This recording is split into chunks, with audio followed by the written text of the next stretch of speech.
Hola a todos los que están viendo este video. Sean bienvenidos a este video en el cual vamos a tratar la historia de uno de los pioneros en los estudios de la electricidad. Estoy hablando de Alessandro Volta. Alessandro Volta fue un químico y un físico italiano famoso principalmente por el descubrimiento del metano en 1776 y la invención y desarrollo de la pila eléctrica en 1799. La unidad de fuerza electromotriz, o también llamada tensión eléctrica, del Sistema Internacional de Unidades ha llevado el nombre de voltio en su honor desde 1881. Estas proezas que acabamos de escuchar sobre Alessandro Volta fueron las más influyentes que ha logrado en toda su vida. En este video lo que vamos a hacer es contar toda la vida de Alessandro Volta y desarrollar cada uno de los descubrimientos que él ha dado para la humanidad.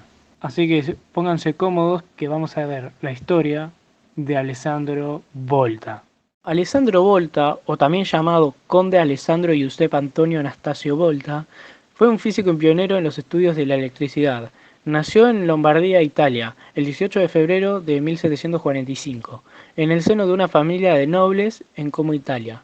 Fue hijo de una madre noble y de un padre de la alta burguesía. A sus 7 años falleció su padre y la familia tuvo que hacerse cargo de su educación. Desde muy temprano se interesó en la física y a pesar del deseo de su familia de que estudiara una carrera jurídica, él se las ingenió para estudiar ciencias. Educado por los jesuitas, tras cursar estudios humanísticos se interesó por la experimentación y con solo 18 años mantuvo correspondencia con el físico francés Jean-Antoine Nollet acerca de la atracción eléctrica. En 1774 fue nombrado profesor de física de la Escuela Real de Como. Un año después, Volta realizó su primer invento, o mejor dicho, mejoró, dio nombre y popularizó una versión anterior, un aparato relacionado con la electricidad, con 3 discos metálicos separados por un conductor húmedo, pero unidos con un circuito exterior. De esta forma, Volta logra por primera vez producir corriente eléctrica continua, inventando el electróforo perpetuo, un dispositivo que, una vez que se encuentra cargando, puede transferir electricidad a otros objetos y que genera electricidad estática. Entre 1776 y 1778, interesado también por la química, Volta descubrió que el aire inflamable emanado de los pantanos era en realidad un gas. Este supuesto gas sería el metano, que provenía de la materia vegetal y animal en descomposición. El hallazgo le llevó a sustituir el aceite de las lámparas por metano y crear la lámpara de Volta. Un año más tarde, en 1779, fue nombrado profesor titular de la Cátedra de Física Experimental en la Universidad de Pavia. En 1780, un amigo de Volta, Luigi Galvani, de la Universidad de Bolonia, investigaba lo que denominó electricidad animal. De forma accidental, la pata de una rana muerta que estaba junto a una máquina de electricidad estática se contrajo cuando le rozó la punta de un cuchillo. A raíz de esto, Galvani realizó experimentos con otros animales y llegó a la conclusión de que las contracciones las producía un fluido eléctrico de los órganos de los animales. Volta quedó asombrado por el descubrimiento que clasificó como maravilloso, pero decidió investigarlo por sí mismo.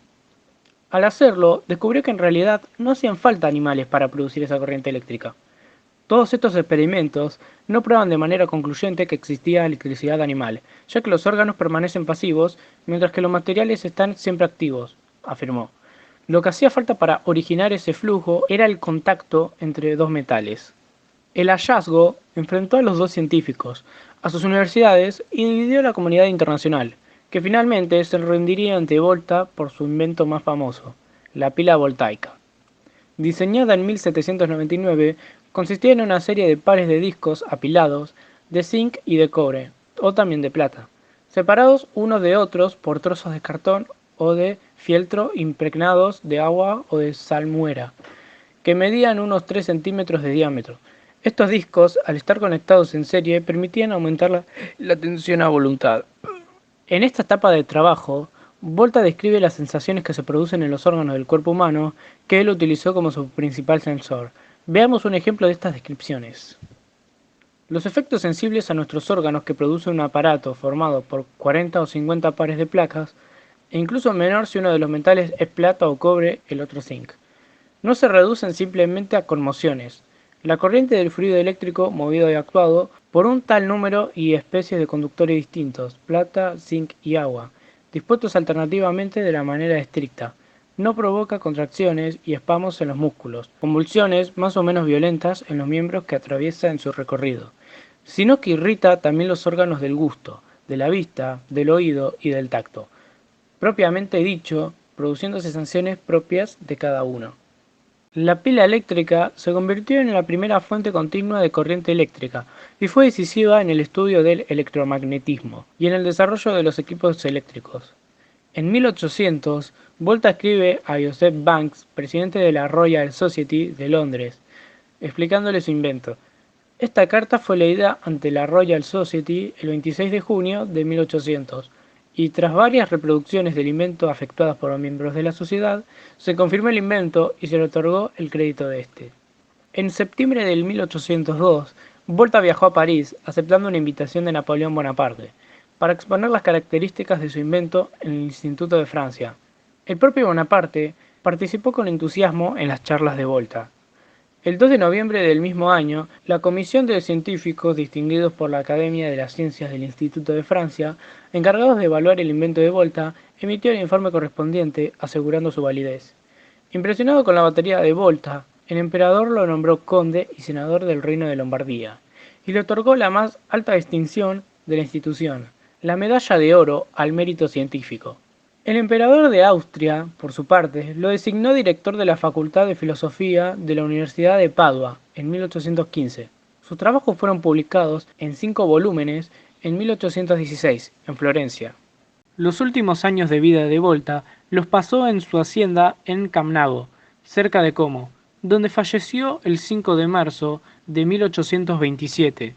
A lo largo de los años, Volta recibió muchos honores debido a sus grandes aportes a la humanidad. Algunos de estos honores son: en 1964, la Hawaii decidió en su honor llamar Volta a un estróblema lunar. El asteroide 8208 Volta también lleva este nombre en su memoria. Voltaita es un mineral que fue nombrado así en su honor. Voltio, unidad de medida del Sistema Internacional para el Potencial Eléctrico, la Fuerza Electromotriz y la Tensión Eléctrica. Fue nombrada así en su honor. La tensión eléctrica es conocida popularmente con el nombre de voltaje. Toyota bautizó como Alessandro Volta al prototipo presentado en 2004 en el Salón del Automóvil de Ginebra. Para finalizar, quería dejarles un artículo que me encontré mientras investigaba sobre Volta. Se llama El efecto Volta. Este artículo nos relata de una forma bastante completa la producción de efectos sensibles, el llamado efecto Volta, los procesos de teorización en sus ciencias y los criterios e implicaciones de Volta para la enseñanza. Les recomiendo mucho que se pasen a leer este archivo, ya que es bastante disfrutable la lectura de todos los aspectos del que se hablan. Y así es como concluye mi investigación sobre Alessandro Volta. Espero que les haya gustado y bueno, nos vemos en la próxima. Chao.